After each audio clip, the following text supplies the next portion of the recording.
Have you ever wondered what Star Wars was like before The Phantom Menace? The Acolyte is going to kick things off for us, taking us on a journey into uncharted territory with the first 2 episodes. Let's explore whether this new Star Wars series is living up to the hype and if it's worth your next binge watching session. My name is Matthew Sava with Binge Watcher. Now let's jump right into the video. Star Wars The Acolyte is a new Disney Plus series set in the final days of the High Republic era, which is roughly a century and a half before the events of The Phantom Menace. The series explores the emergence of the dark side and follows former Padawan who reunites with her Jedi Master to investigate a series of crimes. As they progress, they uncover sinister forces hinting at the rising threat of the Sith. Let's kick things off by diving into the plot and storyline. So, what can you expect from the first 2 episodes? Let's start by examining the coherence and clarity of the plot. How well does The Acolyte lay out its story? And is it easy to follow? For me, I think the plot has been set up well in the first 2 episodes. I think that they've done a good job in trying to not give too much away, but also try and build quite nicely. And I think actually it's come out in quite an organic way. And it's actually worked for them. Now, in the plot, they've clearly tried to bridge back some of the old Star Wars. And I think they've done it in quite a good way. When I say bridging back, I mean that they have tried to take feedback from the Kenobi series, because we all know that that was a little bit of a disaster. But they've tried to bring back the George Lucas era and apply it into this Acolyte series. I also thought that there was a little bit of a New Hope kind of vibe. The very, very first Star Wars with Luke, with the opening scene. And if you watch it, you'll know what I mean. And I'm not going to give a spoiler away. I just think when you watch it, like that was the first thing that pops into my mind. I also think that the plot build was really good. It doesn't give too much away. It uses sort of like a staircased approach to how it's going to bring the audience forward with them. They don't give enough, but they don't give too little, is what I'm trying to say. You know, they build the characters, they build the plot, they build everything at a steady pace. So they're adding an element of patience towards what they're trying to do. What I will say is there is one part that I got totally confused on. Now, without spoilers, there's a jump scene to something completely different. Right? So they've gone from one element to a completely different element. And I'm sort of sitting there thinking, wait, what? Sort of thing. Like you don't actually know. And you're sort of sitting there scratching your head at one point. But then they sort of bridge it back together. It makes sense and you latch on to what is going on, you know?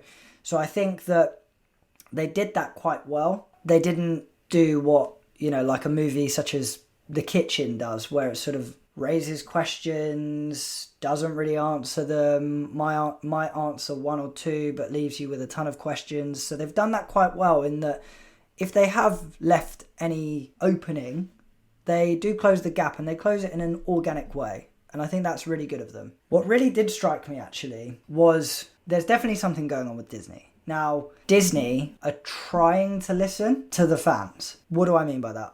I mean that the fans have been crying out for a series like this where they're going all the way back before The Phantom Menace for ages. And I think now they're finally starting to do that. But is it too late? The fans and the critics are very divided. That's always been throughout Star Wars. And right now, I think because of the mess of Kenobi. Now, the Kenobi series, do you like it because you have an attachment to Anakin and Obi-Wan and the actors that play them? Or do you genuinely like it? I mean, for me, I thought it was quite slow. I thought there were many different characteristics into the Kenobi series. Coming back to my point is that this new era of Star Wars and the Acolyte is something where Disney are sort of holding out an olive branch to say, we hear you, and I think they have, but has the damage been too much? And they need to be very careful about the rest of the episodes in this series because they don't want to have it too slow. Right now, they're safe. I think they've built very well, but now they have to push on that one step further now. and keep a level of consistency. Now for me, this section, Coherence and Clarity, out of 5 for the Binge Watcher score, I'm going to give it a 4. Now moving on, let's talk about the originality and engagement of the storyline. Does The Acolyte bring something new to the Star Wars universe, and does it keep you hooked from start to finish? So for me, it's striking a balance between what's fresh and new, but also making up for past mistakes. And if you really wanted to go a little step further into that, they've brought elements of our past Star Wars, which would be the future Star Wars, to resonate with the fans. If we start with fresh and new, 1, we're diving into the High Republic era. 2, we're seeing the Jedi in their prime, their ultimate state. And when I say that, I mean we're seeing the religion of the Jedi at its absolute prime and purest, where there's a lot of hierarchy, there's a large quantity of them, and there's a lot of structure and how they operate. Now, interestingly, what I mean by when I say making up for the past mistakes, I mean what I touched on with the likes of the Kenobi series. Now, the fans are going to be divided, of course, across a lot of different Star Wars movies and series. But the Kenobi series was a bit of a letdown because you'd waited for that for a long time, and they finally gave it to you and they completely underdelivered. It's the 2 pinnacle relationships, or people rather, within Star Wars that we've all followed and known for a long time that have been let down. But this is an opportunity, like I said before, for Star Wars and Disney to make up for those disasters, inconsistencies, and really deliver, because this is something that the fans have wanted for a while. And thank God that they have actually finally listened. But now it's all in the execution. And when I keep mentioning the Kenobi series, there's 2 reasons why I keep mentioning it and why this High Republic era of the Acolyte is so important. 2 reasons. 1 is because the battle scenes, they completely destroyed it. I mean, the lightsabers looked like they were like the toys that you buy from the shop. And the other piece is the scenes that they cut out. And I know for a fact that they cut out the Qui-Gon Jinn scene. This element of Star Wars, this timeline specifically, was where Obi-Wan Kenobi was meant to be learning a new element of the Force. And they've cut that completely. I mean, we see him at the end, but it's completely gone. Now, because of those mess-ups and mistakes and inconsistencies, that is why this is so important. It is a pivotal moment in Star Wars. And I think that so far, they have got it right. They have, but they need to build. And it is vitally important that these next episode 3 and 4 meets the fans' expectations. Now, the next point I want to make about the first 2 episodes in this series is, did it hook me? Now, it did hook me, but I need a little bit more. The reason it didn't take full advantage of hooking me or potentially others is because there were hardly any fight scenes with lightsabers. Now, I can think of 1. But for Star Wars, I mean, each episode's 45 minutes and you get 1 8-minute fight scene with lightsabers, and it was a lightsaber out being used. It wasn't actually, what we associate lightsaber battles to be. So that is really lacking, and that, for me, I need to see that in episode 3.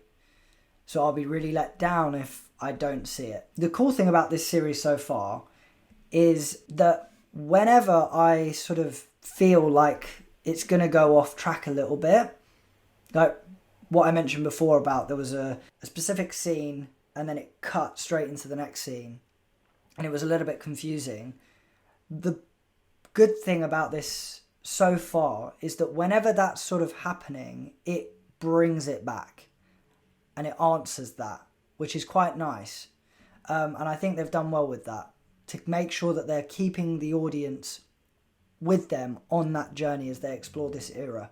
So for the originality and engagement section, the binge watching score is going to be 6 out of 10. Now let's address any potential plot holes, inconsistencies, and intriguing questions. Are there any moments that don't quite add up or leave you scratching your head. Now for me, there was one moment in the first episode, and I've already alluded to it, but it's the sort of wait what situation where they cut from one scene after the opening scene and they take you straight into another scene, and it's sort of like this doesn't add up. I just watched that, then I'm watching this, and it almost makes you think, have I like fast forwarded, or so it's a little bit of a head scratcher, but they cover that and bring it back so the audience doesn't feel lost anymore, which is good. So for me, it's okay that they did that. Sort of keeps you awake, if anything, but they did bring it back, which was good. And the only other thing that I couldn't really say confusing, but if I have to be really picky, is the history of what's happened. But that's sort of what the plot is built on. Plot being that the action taken is that May is hunting Jedi Masters, but something has happened before this that we're going to slowly be drip fed into as we progress through the episodes in the series.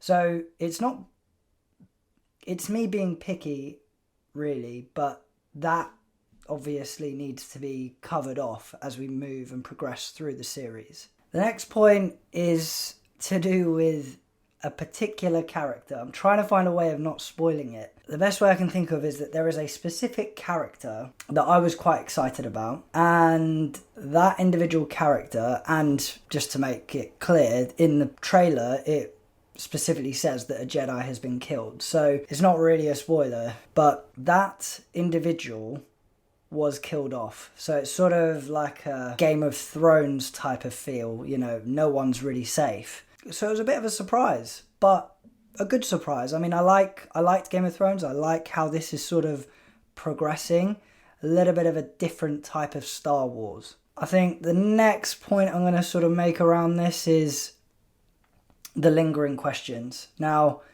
there are three for me. Now, one is to do with the situation that's happened that we don't know about. So what's the situation when it comes to May, Osha, Jedi Master Soul, and the rest of the Jedi Masters? Why are the Jedi being hunted? And who is the Sith Lord behind the mask? Now, these lingering questions are not, I've watched the series in its entirety and I'm disappointed. I'm highlighting these with the hopes that they are going to close the loop, which if they follow the suit of the first two episodes, they will. But if I recap, there's still a lot more that can be done and that needs to be done. But I hope that this has been done on purpose so that they can build it out as they go through the episodes remaining within the series. So for the plot holes, inconsistencies, and lingering questions section, this is going to get a binge watching score out of 10, 7. Finally, here's my overall opinion on the plot and storyline of The Acolyte. And the question that we really need to be asking ourselves is, do these first two episodes set up the series for success? I think it needs to be landing the rest of the way in the right way. So it's landed well, I think, for the first two episodes. There's a couple of elements that I would question, but I think that for the remaining episodes, they need to land in the right way. And when I say landing in the right way, the audience needs to be brought into the fold with uncovering the history that's taken place and why the Jedi Masters are being hunted. And when they divulge that information, sharing the series of events that have led up to the action and objective being taken in the pursuit of killing off the select Jedi Masters. And for me, I'd personally like to see integrated flashbacks within the episodes of the series. Another point to make around this would be it's a new and fresh story and series that is combined with elements of the past, our past, future for Star Wars. And what I mean by that is we've got a fresh new outlook on Star Wars. We're witnessing it. But I think the cool thing about it is that they're bringing in elements that we've seen before. The main one for me, and I've read a lot online about this, the relationship between Obi-Wan and Anakin sort of starting to feed in that familiarity when it comes to May and Osha, and I think it's really cool to see. I mean, even when you go as far into, like in The Phantom Menace, for example, you see in Naboo, the type of buildings, the prisons in there is the same in the High Republic era that we're watching in the Acolyte, which is really cool. They're making those links. Now, the flip side of the coin here would be, for me, that there is real lacking in lightsaber battles in these first 2 episodes. And we're at a pivotal point now where we're going to see episode 3 next week, and there for me has to be lightsaber battles. They cannot leave it all the way until the last few episodes or, final 3 episodes where they're now starting to bring lightsaber battles into the fold. That can't happen. The final point on this for me is that they need to be very careful in managing how they answer the lingering questions. But I'm positive about it. If they take the same steer that they've taken for episode 1 and 2 into the remaining episodes of the series, then I'm sure it'll be fine. So I'm not worried, but they need to get it right. For their sake, for the audience sake, they have to. So in total, for the plot and storyline section, adding all of the scoring up, out of 25, this section is going to get a score of 17 out of 25 for the binge watching score. But let me know your thoughts down in the comments section. Make sure to smash a like if you enjoy, and subscribe to the channel if you're new. Now that we've covered the storyline, let's talk about the characters. Who stands out and what do they bring to this new Star Wars adventure? Starting with the depth and realism of the characters. How well are they crafted in the new Star Wars series, The Acolyte? So for me, the standout performers have to be May, Osha, and Jedi Master Soul. So May and her motivations are pretty clear, that she's on the hunt for the Jedi, specifically the Jedi Masters. But the thing around this is that we don't actually know what her reasoning behind it is. And that brings us back to the connection into the plot and storyline that should unfold as we move through the episodes of the series. Now, Osha's an interesting one because she is ex-Jedi. So... And the connection in between Osha and the Jedi is that she was the Padawan before she left. And then you've got her motivations for leaving that are not yet... They're clear, but they're not fully unveiled into what the audience need to know at this stage. So Disney have kept it quite closed doors in terms of why she's actually left the Jedi, but hopefully that starts to uncover and we'll get closer to that character. But the foundations are set there, so it's a good segue. They've done well, they've laid the groundwork, and it will take shape. Soul is an interesting one as well. He is a powerful Jedi Master, at least that's how it comes across in the first 2 episodes. Well respected within the Jedi. But the thing that is quite interesting for me is his relationship with Osha and how it builds quite nicely, and not too fast, but in a organic way. So the relationship between the two, they haven't seen each other for a long time, they're coming back together in this episode 1, feeding into episode 2. But what's interesting is it builds quite organically. It's not forced, that relationship, in an obvious way to us as the audience. When you haven't seen someone for a very long time, maybe a close friend, they then come back into the fold in your life and you're feeling each other out, what the do's and don'ts, or you're just trying to suss each other out, and that is portrayed really nicely in this. I even thought, watching it, I was thinking, it's going to be really forced and just cliche. But actually it was done in a very realistic way that you would sort of expect of those people that haven't seen each other for a long time. The one for me that's very, very subtle is this new Sith Lord. Now, we don't know anything about him.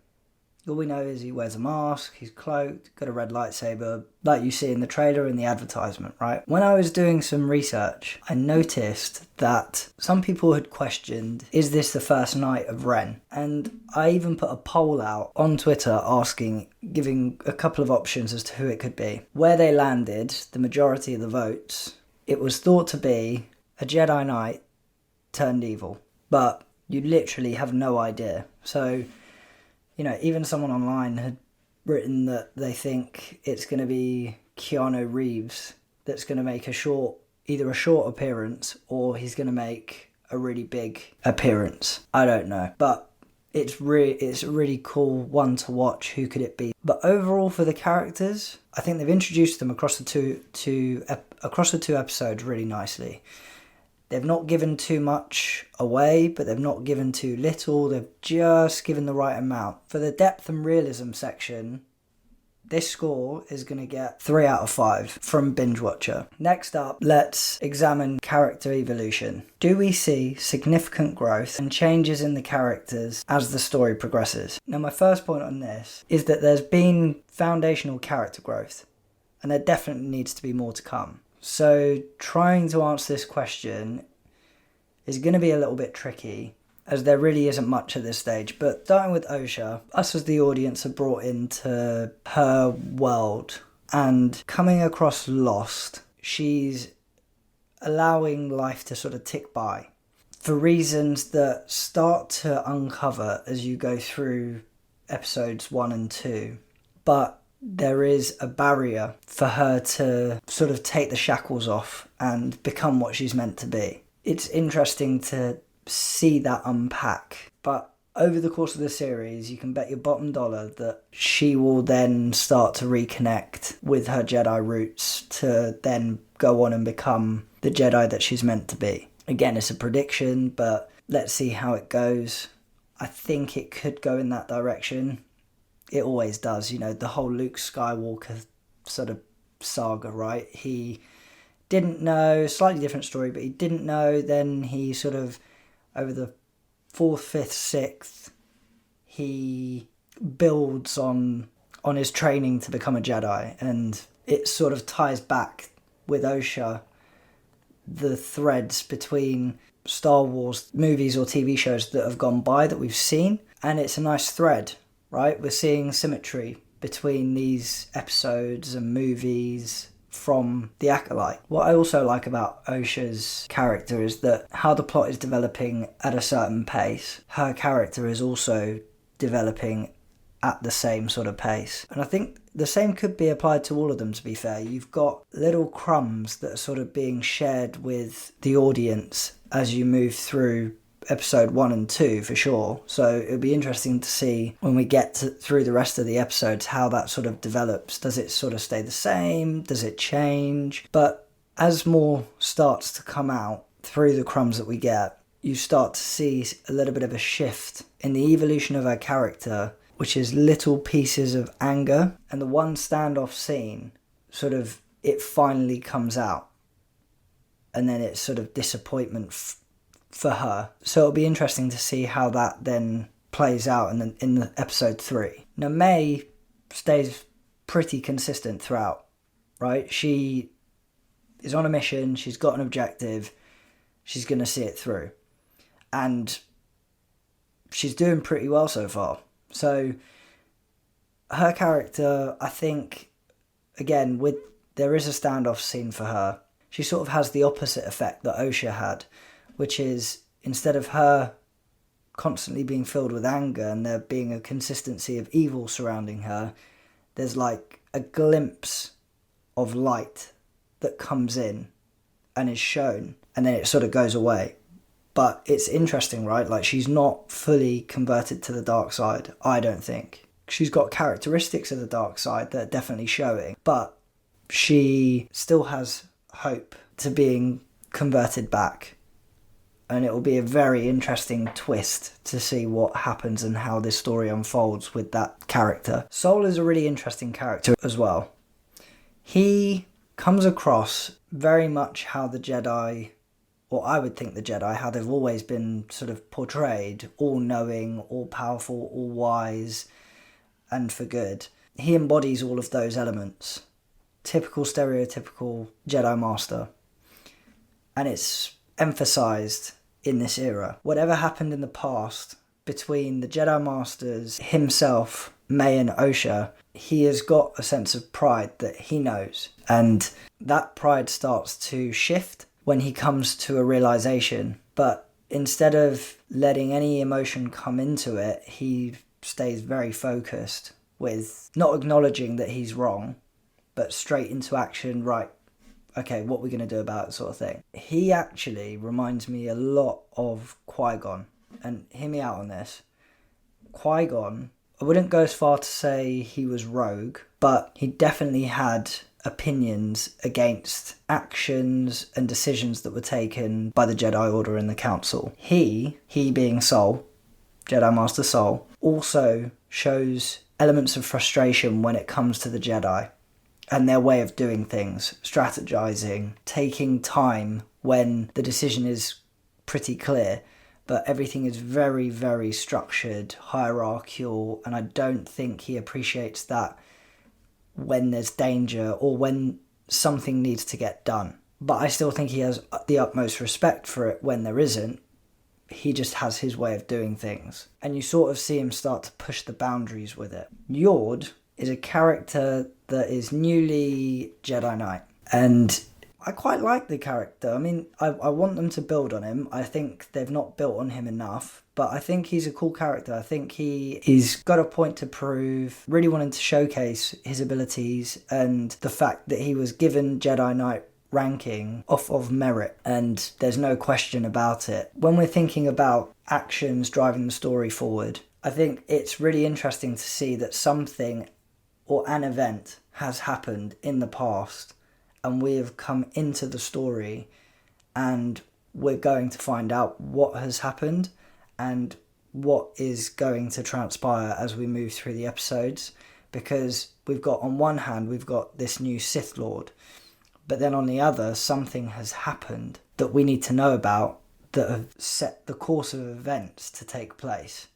So it's quite an interesting dynamic. The difference here is that the characters are making decisions that are affecting the story, mainly May at this point, but also decisions have already been made that have set everything in motion. And from those events now taking place, we're seeing the repercussions of what had happened in the past, the consequences that are now starting to transpire. But if I was to scale it down to the main characters that are driving the story forward, it has to be Sol, May and Osha. For the character evaluation section, we're going to give this score 6 out of 10 for the binge watching score. Now let's highlight any standout performances and character arcs. Who really shines in these first 2 episodes? Now, the ones to watch for me, easy. 4. May, Osha, Jedi Master Sol, and even though we don't know enough about him yet, but definitely the Sith Lord. The one to watch out of the ones to watch, I would have to say May. She's very driven, she's cunning in the fact that she is set on her objectives, and she has really hit the ground running. And she's got a different angle, the Acolyte angle, of how she's approaching her objectives, which are to hunt the Sith. It's not the traditional way that we usually see with, lightsaber fights. It's a very interesting way that she's approaching it.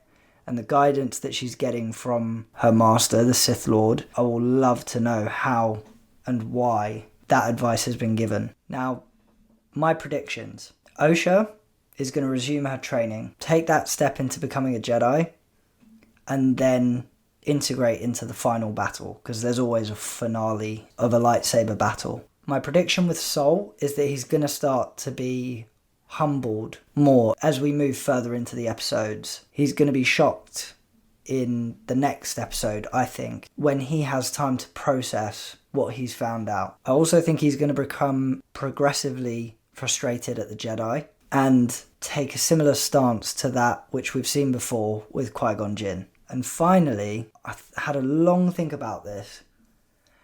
With the Sith Lord, my prediction is this. I think it's someone directly involved with what has happened in the past that has led to this that we're seeing now, the hunting of the Jedi and specific Jedi For the standout performance and arc section, Binge Watcher is going to rate this 6 out of 10. Finally, here's my overall opinion on the character development in The Acolyte, episode 1 and 2. Do the characters add depth and intrigue to the series? So my first point on this is yes, the characters do. And I think they've been teed up very nicely. They haven't been overly introduced and given too much, and they haven't given too little. So it's quite a nice balance that's been struck. There's definitely questions, 100%, but it's the first 2 episodes, right? So I would think, or would like to think, that we're going to learn all of these things as we go through, and it'll be interesting to see the development, how they evolve, how they grow positively and negatively, but it's a matter of time. But I do really hope that they get this right. This is their opportunity, Disney, to get this right.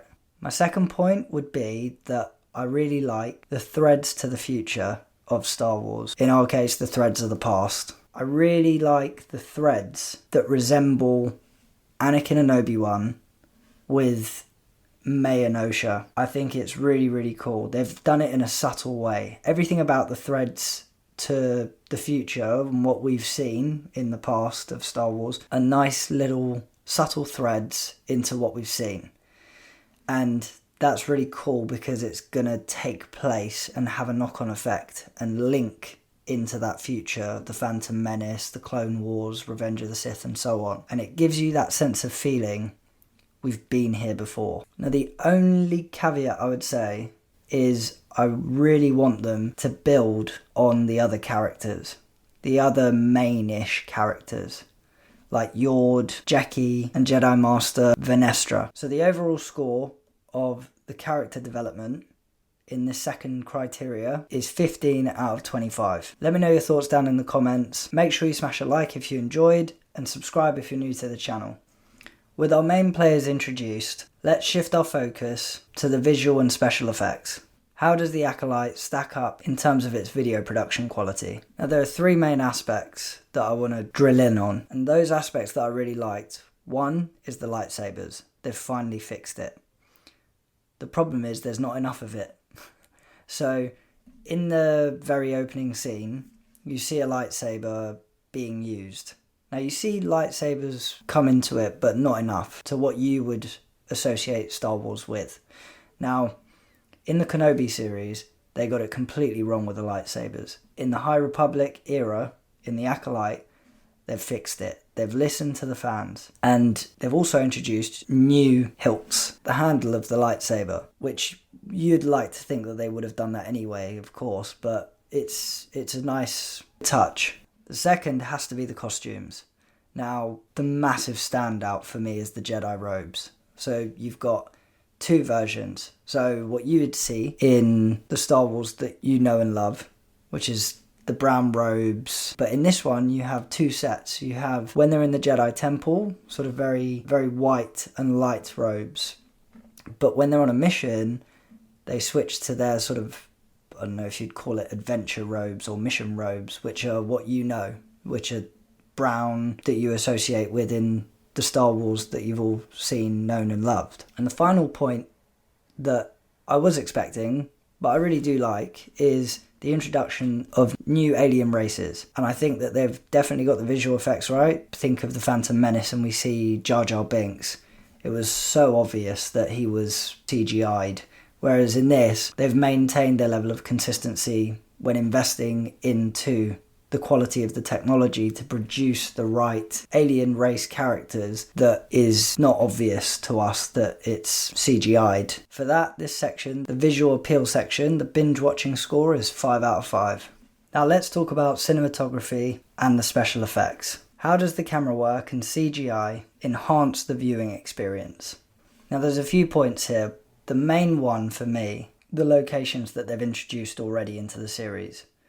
2 episodes. Episode 1 in itself had 4 new planets introduced. Yuda, Coruscant, Karlak, and there's an unknown planet that the Sith Lord is hiding on. In episode 2, you get another 2 planets, Alega and Kufar. I'm sure I've butchered the names, but you've got 6 planets that have been introduced in 2 episodes. and it's not forced, naturally threaded in to the series, which is really nice. Another point on that though that I really found quite cool was that they've not just introduced the planets, they've introduced the planets with their own look and feel. So Yuda is a mountain type planet. Coruscant, that we know, is a city planet. Karlak is ice planet. The unknown planet that the Sith's hiding on is rock and sea with dark settings and elements to it. Alega being rock and sea type planet, and then Kufar is just complete jungle. Now the thing that they've kept very consistent is the look and feel to each scene. So when you're looking at the Sith and the Sith apprentice, you're seeing the mood shift from what we would see from the Jedi realms, and mood being light and soft sort of elements to it. And you've also got the obvious one, which is if you're a Sith, you're carrying a red lightsaber and you're using a red lightsaber, whereas the light side of the Force, you're using blue and green as standard, but then you've got yellow that's already been introduced, and we haven't yet seen it, but purple. Now the last really, really cool point is the fight scenes. Now, hands down, it is lacking with lightsaber battles. However, the lightsaber battles aside, if you look at those fight scenes, it's very Matrix-esque in terms of the body movement, and it's real emphasis on giving a new, fresh look at how they would have fought back then, because they're very in their element with being religious, like an emphasis on the religious beliefs surrounding the Jedi. And that's sort of shown because we're in now a time and an era where the Jedi are in their quantities and the religion is at its peak. So everything is very hierarchical and everything about them and their beliefs is so enhanced in this era. So it's coming out in their fight styles, their mannerisms, how they operate generally. So it's really cool to see. So Binge Watcher is going to score the cinematography and special effects section 7 out of 10. Now let's highlight any memorable moments. Are there any standout scenes or moments that leave us with a lasting impression? Now the first one here for me is the exchange between Jedi Master Soul and Yord. Now this is going to be a little bit of a spoiler, so you might want to skip. But the exchange is really interesting and it really, really hit home for me.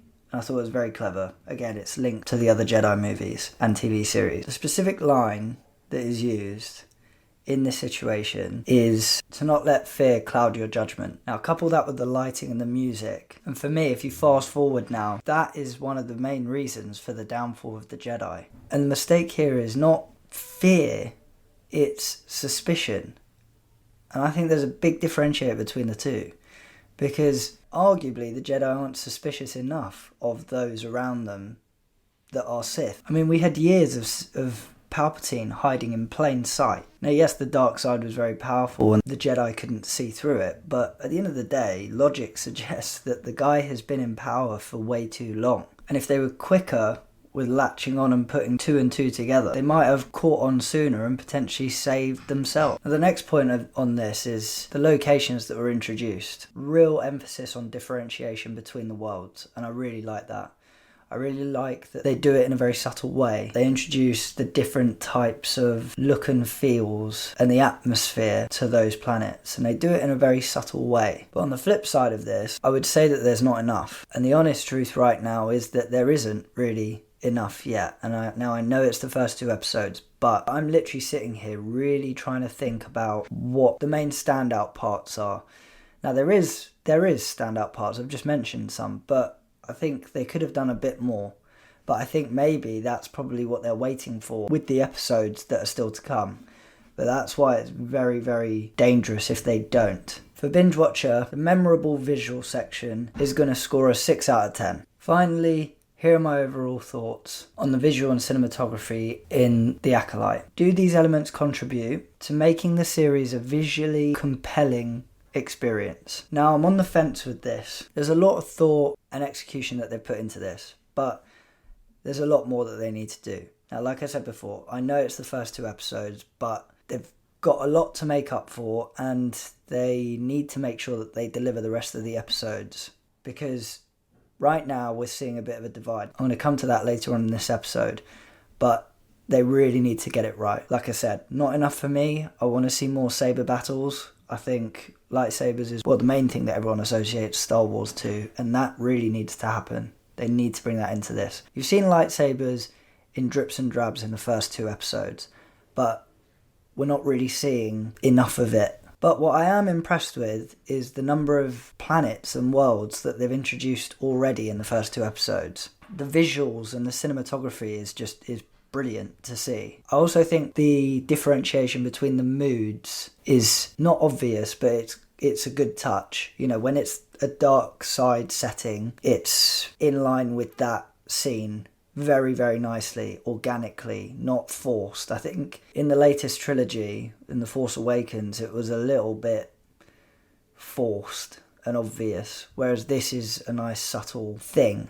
And I think over the course of the series, because if I really pick apart and make a prediction into the trailer that we've seen, I think those scenes will start following in parallel. So the darker the story starts to get, the darker the scenes. So it's very organic in its layout. I think lightsabers, from what we've seen, they have fixed it so far. But the icing on the cake for me will be in the battle scenes to see, have they fixed it all the way through, so that it's the impressive dueling through movement and the visuals that we know and love from the George Lucas days? Or is it another, they look good, but the battle scenes are like what we see in the Kenobi series? And the costumes as well. The costumes have been brilliantly delivered. I think they've done a good job. I mean, the Jedi robes going from Temple, where it's a different outfit and uniform, as opposed to when they're on a mission, I really, really think it's great. They've done a real good job with that. And my last point on this is that I think the fighting, there's no lightsaber fights, but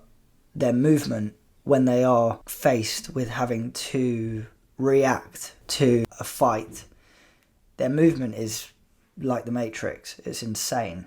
So they've really put emphasis and differentiation into this era in terms of how those Jedi fight, and it is really, really good. So the overall visual and cinematography section is going to get a binge watching score of 18 out of 25. Let me know your thoughts down in the comment section. Make sure to smash a like if you enjoyed and subscribe to the channel if you're new. Let's shift our focus to the entertainment value of The Acolyte. How enjoyable is the series overall? And does it keep you engaged from start to finish? Honest answer here, I think yes. I do think it does. It's a new era that we've been waiting for. Star Wars fans have been wanting this for a while. I certainly have been wanting them to go as far back as this, to look at the High Republic in a time where the Jedi are in their quantities, the religion is at its peak, peace is enforced, and we're going to start seeing the Sith come into play. There's a good plot. They have something that they can build on very nicely. I like the elements to the plot, and it's going to gradually and organically develop as we move further into the series. I also do think that with the plot, the thing that they've got very right about it is it's not forced. It's happening very patiently. And I think they've got that really right. And when it builds over the course of the series, it will really, really nail down and come to fruition in the right way. My next point here is that it does strike a balance between scenes. So it doesn't move too quickly through scenes, but it doesn't move too slow through scenes. And they don't leave any lingering questions without making sure that they bring it back, and it's really good to see that. And they have done it, or tried to make sure that they do it within the actual episode itself. So they can play that game, but they are making sure that they keep the audience with them on the journey. And that's something that I think is very powerful of them to have done. They're making sure that they are thinking of the audience, keeping them with them every step of the way as we move through the series. The character builds. So if I think of Fallout, there was a lot that went into making sure that there was a specific fact file in the first episode that was built, and the character grew within that section, or sequence rather, of the series. In this, they've not under-delivered, but they've not over-delivered. And I think they've struck a balance in patience in building out the fundamentals around those character profiles, which is really good. And again, it's that balance, right? It's the balance of making sure that they've not given too much away, but they've given just the right amount, and they're giving little breadcrumbs along the way to spark thought and questions as to what you think could happen or might happen, and the paths that the next episodes could take. And the final point here is definitely going to be the visual and cinematography elements, 100%. They've brought and put a lot of effort into, like what we mentioned before, right? The costumes, touch wood, they continue with the lightsabers, the different alien races that they've brought into this, the scene settings within the multitude of planets that they've already introduced in 2 45-minute episodes. They've really done a good job, but they need to continue it.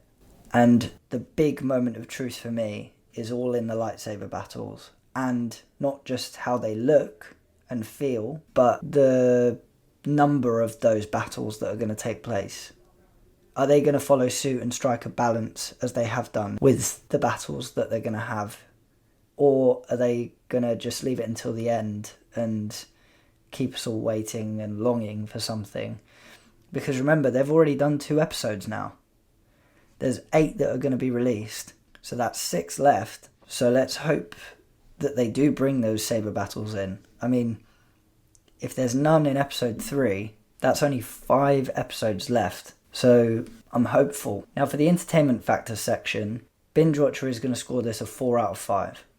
Now let's compare the Acolyte to similar content. But what we're going to do is look at within the Star Wars universe. How does it stack up against its peers? I had to really think about this. I definitely think it's definitely better than the Kenobi series already, like hands down. And I would also say that any Star Wars content that is made, movie or TV series, crushes the Force Awakens trilogy. But its overall ranking is too soon to tell. But right now, it's definitely above the Force Awakens.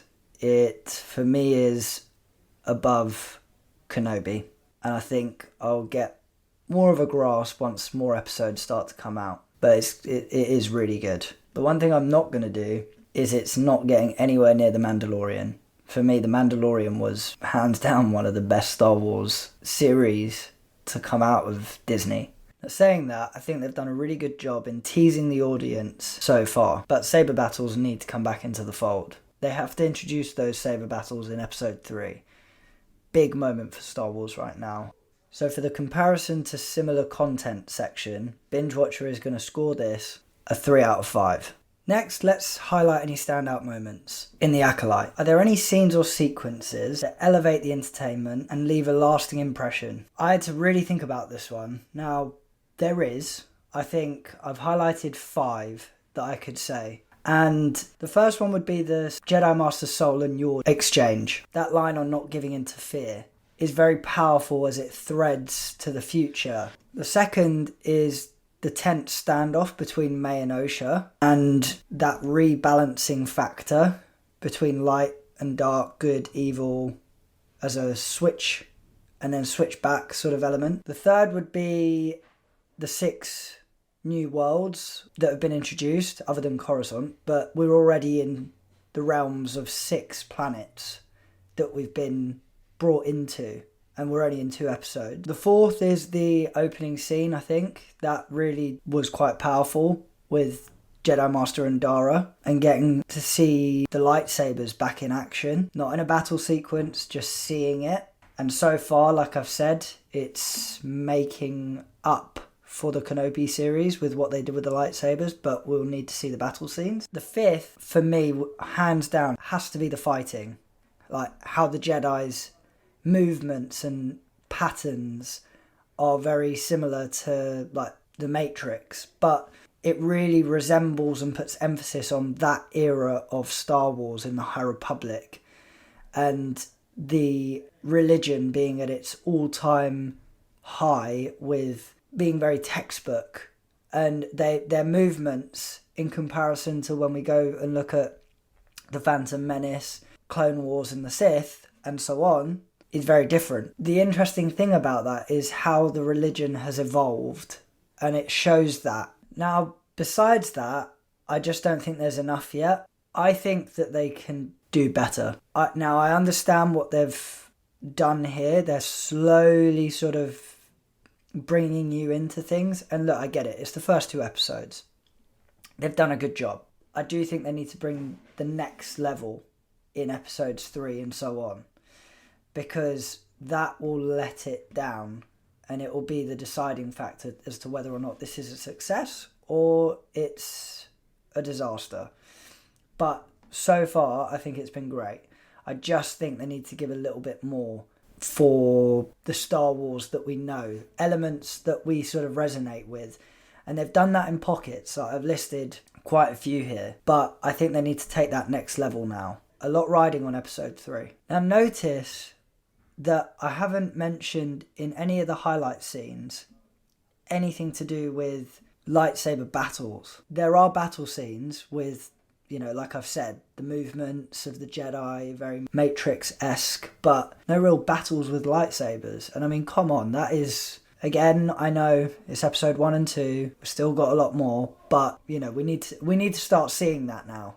A lot, like I said, a lot is riding on this episode 3. So for the standout moment section, Binge Watcher is going to rate this 3 out of 5. Let's also consider now the rewatchability and recommendation factor. Would I revisit The Acolyte and would I recommend it to others? Honest opinion, I would watch it again and I would recommend it to others. The reasons for that are because I think that they have a good plot, and I think they've approached this slightly differently to what they might have done for Kenobi, in being a bit too cliche, and they've clearly put a lot of effort into this, and that you're seeing through the plot.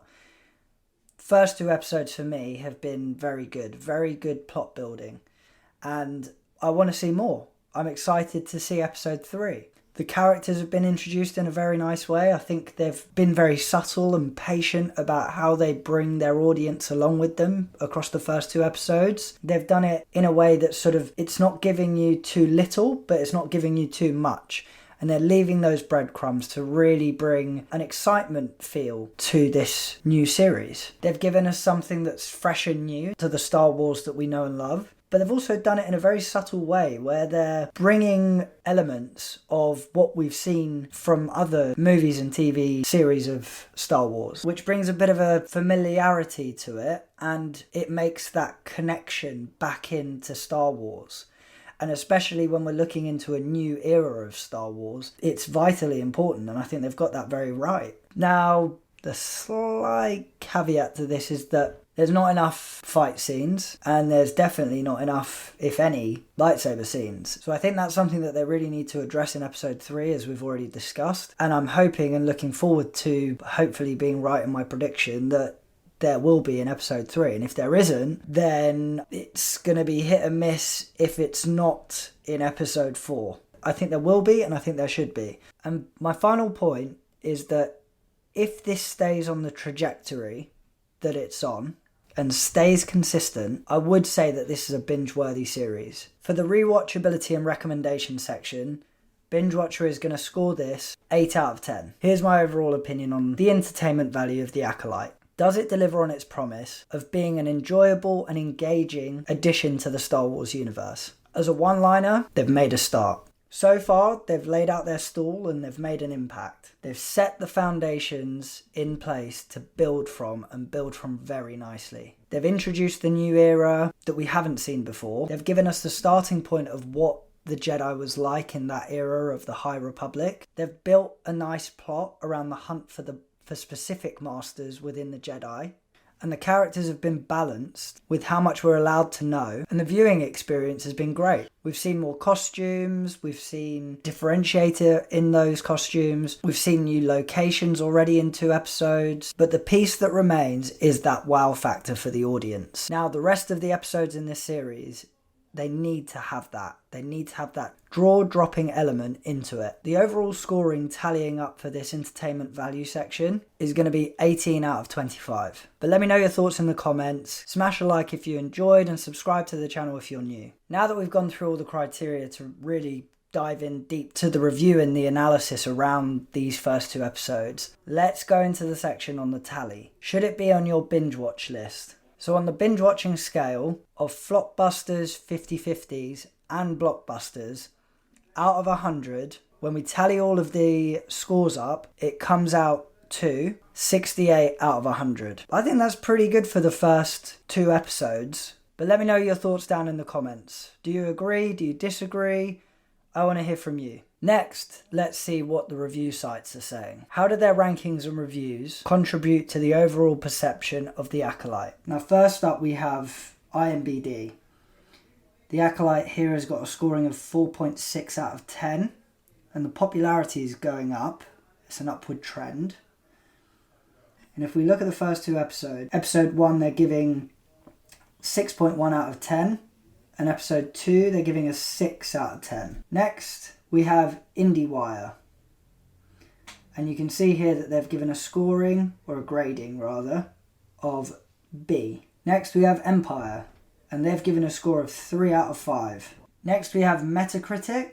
Now this is where it gets interesting, right? So we've got Metacritic and Rotten Tomatoes is where you can see that critics versus user score. Now Metacritic, the critic score is at 67%. So Binge Watcher's review of it, overall scoring, is pretty bang on with Metacritic. But interestingly, the user score is 3.3. Now, when I was doing my research, I could definitely see that the users, the fan base, was somewhat critical of this, but it's really interesting to see the differentiation here. And if we look at Rotten Tomatoes, it gets like practically the same. 91% from the critics, and the audience 31%. Now, when I looked at this a couple of days ago, it was the critics was at 94%, and then the audience was at 33%. They've both shown a downward trend, but it's interesting how different they are. The critics are saying one thing, but the audience is completely saying something different. Now, moving on to what the audience is saying, let's take a deeper dive into that. So we can see here from the reviews of the audience, 2.6 out of 5. 537 people have rated, and the majority have rated it a 1. That is insane. So there's clearly out of touch behaviour going on here. As we wrap up the tally, it's time to look ahead. Make sure you tune in next week as we set our sights on episode 3 of the Star Wars Acolyte series. Make sure to smash a like if you enjoy, and subscribe to the channel if you're new. Follow us on all our social media platforms to stay up to date with the latest content. The link's in the bio. See you next time.